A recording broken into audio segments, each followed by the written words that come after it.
Now that we've gotten solving basic linear trig equations down, we're going to step up to the next degree and look at some quadratic equations. So we already did a few of these last week when we had to take a square root to solve. But the main thing to remember if you can't take a square root is we have to remember our other solving methods, which for today means factoring solving methods. So that means either by looking for a GCF or going straight to our two parentheses. So in this first example, tangent squared plus tangent equals 0. Notice both of these terms have a tangent involved. So here's where we're looking at factoring. And this is if all the terms have that trig function, we can take the GCF of tangent and factor it out. So we're factoring it out front, which means then we have to divide a tangent out of both. So if we divide a tangent out of that first term, we're still left with one tangent. If we divide a tangent out of the second term, we're just left with 1. If that feels a little weird with the tangent, think this is kind of the same as saying if we had x squared plus x equals 0, and we wanted to factor it, you're just taking the GCF of x out and dividing it out of both terms. So we divided a tangent out of tangent squared, so the square canceled, and then we divided a tangent out of tangent. When you divide something by itself, it equals 1, just so you can kind of see where that came from. So now the whole point of factoring is we have two pieces that are multiplying together that equal 0. Well, for two things to multiply to equal 0, one of those pieces has to equal 0. So we split it up into two separate problems now. So either tangent of theta equals 0 or tangent of theta plus 1 equals 0. And we solve each separately just as we've been doing this whole time. So we know tangent is y over x. So for y over x to equal 0, well, that means that y needs to be 0.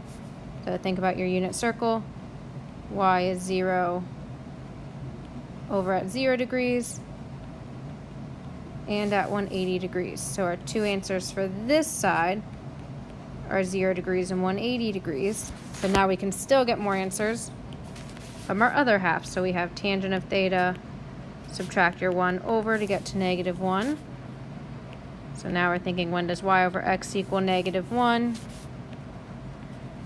Then hopefully you're getting used to by now, that means our reference angle will be 45 degrees. Tangent is negative in the second and fourth quadrant. 45-degree reference angle.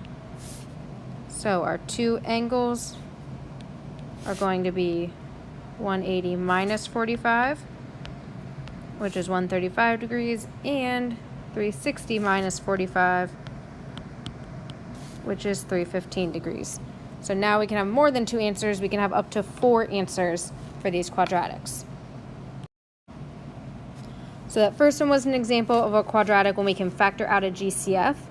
This one is going to be an example of a quadratic that goes into going into the two sets of parentheses. So for these, they can look a little confusing. So we're going to use something called U substitution. You do not have to use this. You might be able to see it without it, but it'll be easier for a lot of you if you can sub out that trig function. So instead of seeing that sine of theta all over the place, I'm just going to sub out and say I'm going to use a variable of u and let that equal sine of theta. So this was sine squared, so this turns into 2u squared minus 3u plus 1 equals 0. There's something called U substitution. It's used a lot in different types of math. It's used just to make a problem look simpler. So now, again, if we have a quadratic and we can't just take a square root, we have too many functions, our goal is to factor. So we're set equal to 0, that's step 1. In this step, we cannot take out a GCF because there's not a sign or a u in every function. So we need to think back and remember how to factor. So remember, if your first term is a 2u squared, that means one parenthesis is going to get a 2u, one parenthesis is going to get a u. We know they multiply to be a +1, and they add to be a -3. So to multiply to be a positive, they need to be the same sign. And then they're both negative. One only has two factors, so it factors to be 2u minus 1 and u minus 1. You might need to do a quick recap of how to factor. All of these should be fairly simple factoring, so you can generally just guess and check your way through it. Once you have them factored, remember the whole point is to split up the two factors, set them both equal to 0. So we have 2u minus 1 equals 0, and u minus 1 equals 0.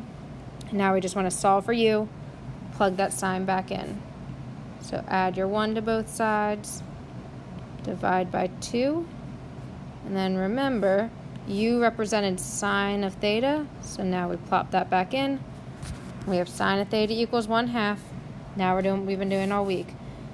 Sine of theta is positive in the first and second quadrant. If it equals 1/2, look at your unit circle. That means your reference angle is 30 degrees.